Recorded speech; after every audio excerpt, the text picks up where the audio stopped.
Hello everyone, welcome to the board Adda. Today we are going to begin with your third chapter of your history textbook, The Making of Global World.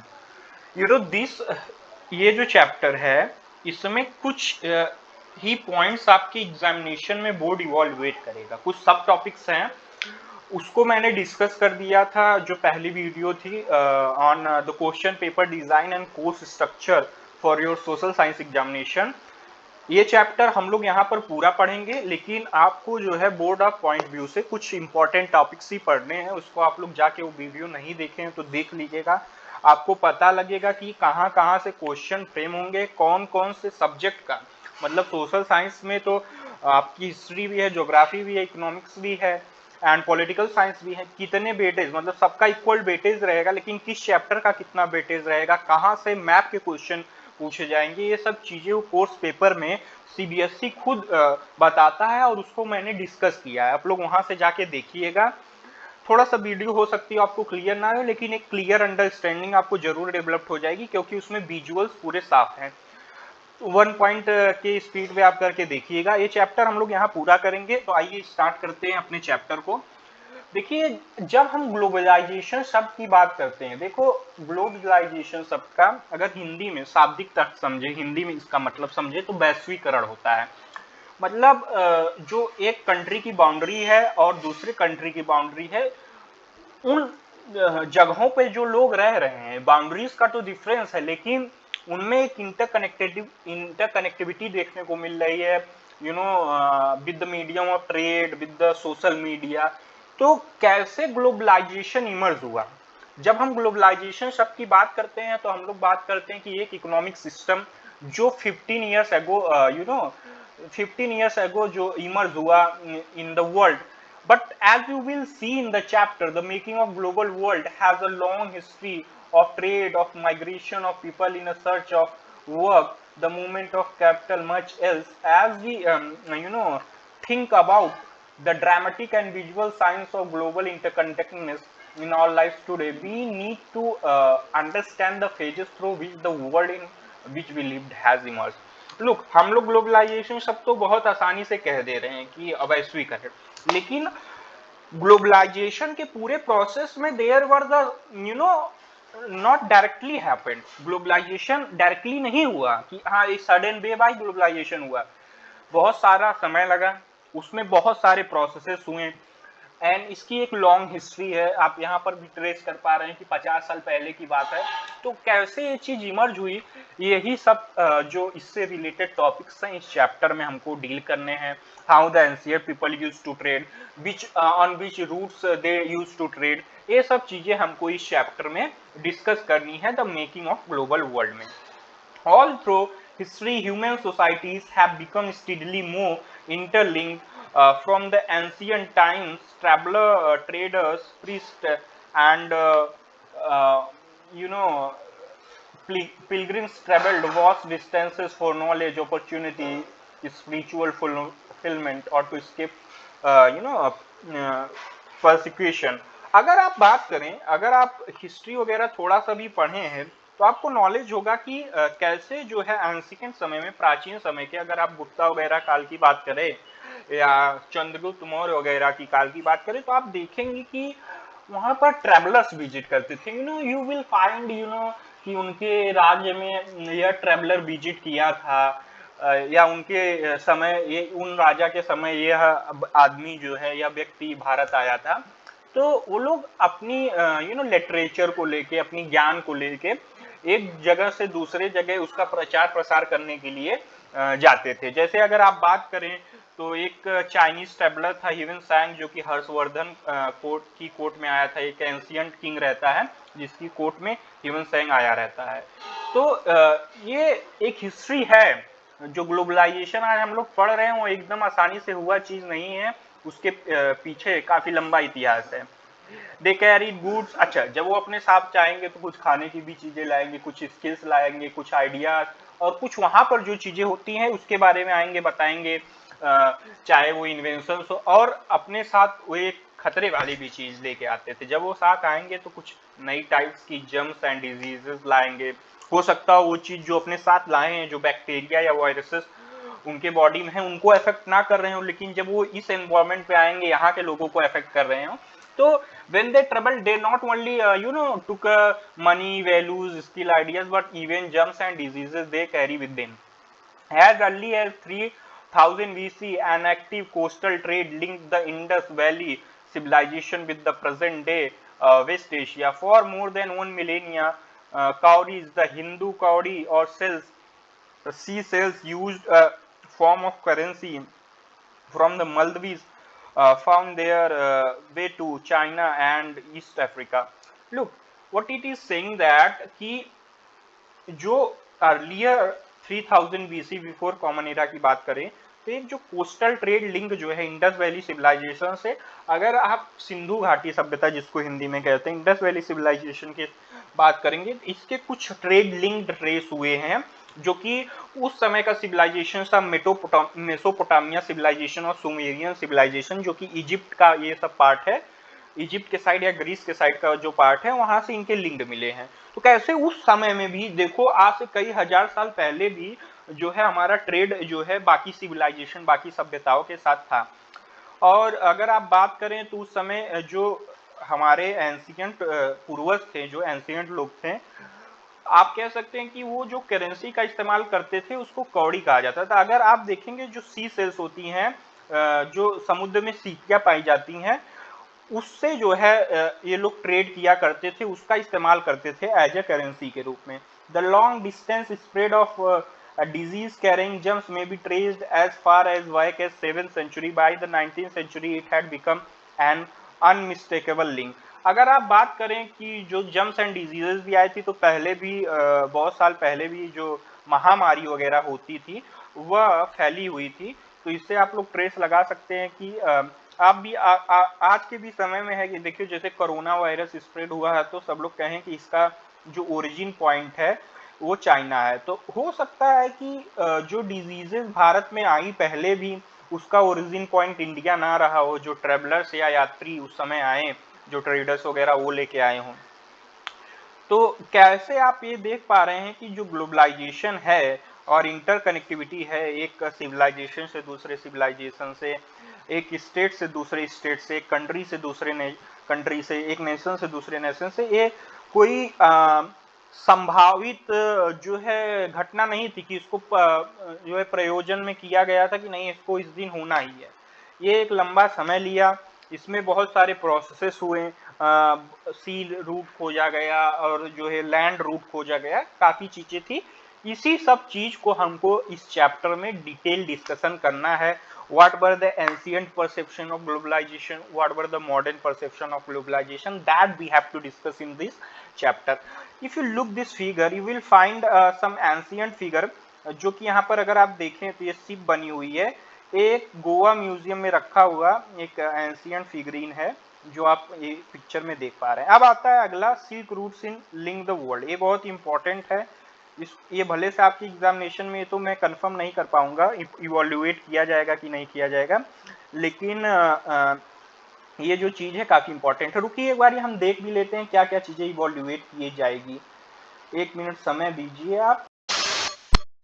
हाँ, तो इसमें जो है ये आपका 1 to 1.3 तक जितने सब टॉपिक्स हैं, सिल्क रूट्स हो गया, फिर इसके बाद आएगा कॉन्क्वेस्ट डिजीज एंड ये सब चीज़ें 1 to 1.3 तक ये बोर्ड एग्जामिनेशन में आपके इवोल्यूएट किए जाएंगे। ये आपके इस चैप्टर में जो सिलेबस डिडक्शन हुआ है बोर्ड एग्जाम को लेके वो है। तो लेकिन हम ये यहाँ चैप्टर पूरा डिस्कस करेंगे क्योंकि एक बेटर अंडरस्टैंडिंग हो कि कैसे ग्लोबलाइजेशन हुआ था, इसको हम लोग इसलिए पूरा डिस्कस करेंगे। लेकिन जो आपके board examination point of view से वो सब टॉपिक्स 1.3 तक इम्पॉर्टेंट है। तो आइए बिगिन करते हैं। The silk route. The Silk routes are good example of vibrant pre-modern trade and cultural links between distant part of the world। ये जो pre-modern trade है ये एग्जामिनेशन में आपकी इवोल्यूएट किया जाएगा। तो ये जो सिल्क रूट है एक बहुत ही अच्छा एक क्लासिक एग्जाम्पल आप कह सकते हैं कि जो हमारे जो आज मॉडर्न ट्रेड होता है, जैसे हम लोग आज अमेरिका, चाइना और बाकी देशों के साथ जो है ट्रेड करते थे, तो जो एक सिल्क रूट था हमारा जो मॉडर्न समय से पहले जो आज के कई 100 साल पहले की जो बात होती थी, तो वहां पर जो ट्रेड होता था वह ये सिल्क रूट के साथ होता था। द नेम सिल्क इसलिए पड़ा इस रूट का, क्योंकि यहाँ पर जो इससे जो सप्लाई की जाती थी ज्यादा, तो वो चाइनीज सिल्क कार्गो जो है इस रूट से सप्लाई किए जाते थे। Historians have identified several silk routes over land and by sea, knitting together vast regions of Asia and linking Asia with Europe and North Africa. कह रहा है कि ये जो हिस्टोरियंस थे उन्होंने काफी सारे सिल्क रूट्स को आइडेंटिफाई किया और उसको डिपिक्ट किया है। And you will find this silk routes connect Asia and India with other parts of the world. For example, with Europe, North Africa, Northern Africa. यहाँ पर एक कनेक्टिविटी को सिल्क रूट बढ़ावा देता था एंड मोस्टली इसका सिल्क रूट इसलिए नाम पड़ा क्योंकि इस रास्ते से ज्यादातर सिल्क की ट्रेडिंग होती थी। Silk is a type of yarn that is used to make some clothing material। जिस नहीं कहते हैं कि भाई किसका कपड़ा है तो बोलता है कि सिल्क का कपड़ा है, तो सिल्क ये चीज होती है। अब ये जो रूट का नाम है ना सिल्क रूट, ये सिल्क इस चूंकि यहाँ से जो व्यापार होता था वो सिल्क का ज्यादा होता था, इसलिए जो हिस्टोरियंस थे they name this route as a silk route and they this routes later discovered many parts of the India और एशिया में, और फिर उसके बाद ये सी रूट्स भी फाउंड हुए बेसिकली। लेकिन जो पहले डिस्कवर्ड हुआ था वो लैंड रूट ही था, सी रूट का, सिल्क रूट का। पहले लैंड से ही लोग जो है सिल्क का चाइना जो था वो रेस्ट ऑफ द कॉन्टिनेंट के साथ इसी रूट से जो है व्यापार करता था, ट्रेड करता था। They are known to have existed before the Christian era and thrived almost till the 15th century. But Chinese pottery also traveled the same route and did textile and spices from India and Southeast Asia. In return, precious metal, gold and silver flowed from Europe to Asia. You will find how the trade is happening at that time. ये जो silk route था ना, ये क्या था कि जो Christian, जो ईसा मसीह जो भगवान होते हैं, जो क्रिश्चियन गॉड हैं, उनके पैदा होने से पहले या इसकी ये एरा को स्टार्ट होने से पहले भी ये रूट था। And this route not only is famous for the silk के ट्रेड के लिए फेमस नहीं था, यहाँ से जो इंडिया की स्पाइसेस थी, टेक्सटाइल से उसका भी ट्रेड होता करता था साउथ ईस्ट एशिया में। एंड ये लोग रिटर्न में क्या पाते थे, जो प्रीसियस मेटल्स होते थे जैसे कि गोल्ड एंड सिल्वर, जब ये लोग यूरोप और अदर कॉन्टिनेंट्स में ट्रेडिंग करते थे तो उसके रिटर्न में ये चीजें वो लोग पाते थे। And this all precious metal travelled in return of goods to the Asia. Asia आप जानते ही होंगे, सबको पता होगा कि एशिया कॉन्टिनेंट है, उसी में हमारी कंट्री इंडिया है। Trade and cultural exchange always went hand in hand. Early Christian missionaries almost certainly traveled this route to Asia, as did early Muslim preachers a few centuries later. Much before all these, Buddhism emerged from eastern India and spread in several directions through intersecting points on the Silk Route. कह रहा है कि जब ये धर्म जो इस्लाम धर्म है या जो क्रिश्चियन ईसाई धर्म है, ये सब भारत आने से पहले जो है, जो हमारा बुद्ध का धर्म है, बुद्धिज्म था, वह इसी रूट से अपना प्रचार प्रसार जो है चाइना, आपको पता होगा कि बुद्धिज्म लार्ज एक्सटेंट पे साउथ कोरिया, चाइना में और अदर कंट्रीज हैं वहां पर प्रैक्टिस किया जाता है। तो how this the idea of this religion of Buddhism is spread through actually this route much before today। आज की अगर बात करें तो आज से कई साल पहले जो भगवान बुद्ध का हम उपदेश है या उनकी जो बातें कही गई हैं वह इसी रूट के द्वारा, उनके अनुयायियों द्वारा, उनके मानने वाले उन धर्म को मानने वाले लोगों द्वारा इसी रूट से स्प्रेड की गई हैं। तो आज के लिए इतना ही रहने देते हैं। And in the next lecture we will begin with the food travel, spaghetti and potato, how this these items travel to India और travel to other parts of the continent। ये इसका व्यापार कैसे हुआ, ये सब चीजें हम लोग अगले लेक्चर में पढ़ेंगे। काफी इंटरेस्टिंग चैप्टर है, तो बने रहिए। और ये जो हमने बताया अभी द सिल्क रूट के बारे में, यहाँ पर देखिए एक इंपॉर्टेंट टॉपिक है pre modern trade and question is asked many time in your examination.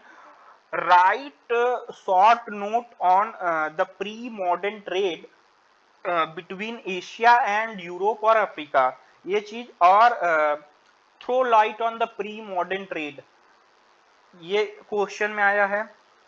और describe how the trade use to happen और use to take place in pre modern times.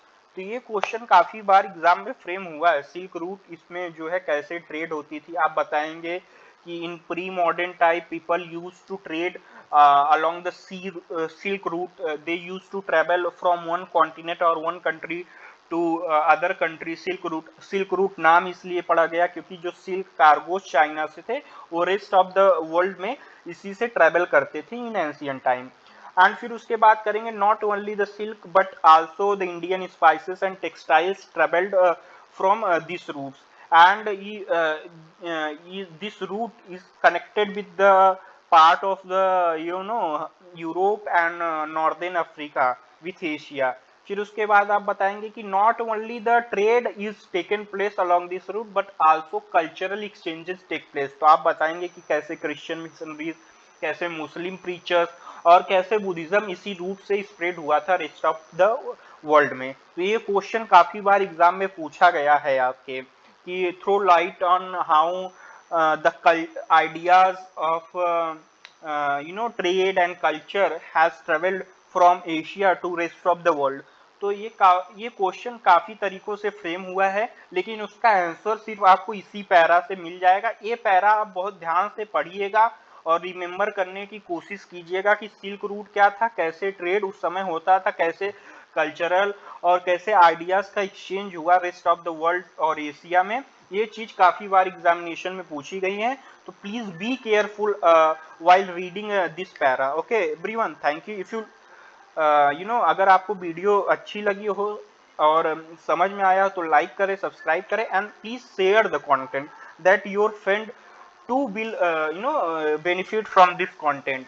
and if any problem or any question arises in your mind or have any suggestion, please pin in the comment, I will answer there। And आप लोग कोशिश कीजिए कि जो इस channel है इसका प्रचार प्रसार आप अपने एग्जाम से पहले कर डालिए, ताकि जो हम लाइव क्लासेस ले सके, क्योंकि 50 सब्सक्राइबर होंगे तभी हम लाइव आ पाएंगे। एंड आप लोग बिलीव नहीं करेंगे, बहुत ही अच्छा कंटेंट मैंने रेडी करके रखा है आपके एग्जामिनेशन के लिए। सोशल साइंस में मैंने हर क्वेश्चन को आपके चैप्टर लिया, जैसे फॉर एग्जांपल हिस्ट्री का चैप्टर है नेशनलिज्म इंडिया, अब उसके जितने भी टॉपिक्स हैं बोर्ड में उस टॉपिक से किस प्रकार के क्वेश्चन पूछे गए हैं एंड उस टॉपिक्स में क्या क्या पॉइंट आपको आंसर में लिखना है, ऐसे कंटेंट प्रिपेयर किया है, पूरे चैप्टर को इसी बेसिस पे फ्रेम कर दिया है। And I will come with all this video before 1 month of your examination or 2 month of your examination after completing the whole syllabus।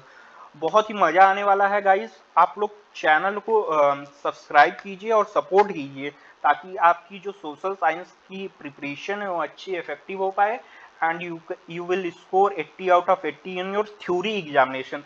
20 number तो स्कूल वाले दे देंगे अगर आप ठीक ठाक पढ़ने में होंगे, और बहुत सारे स्कूल वाले देते भी हैं।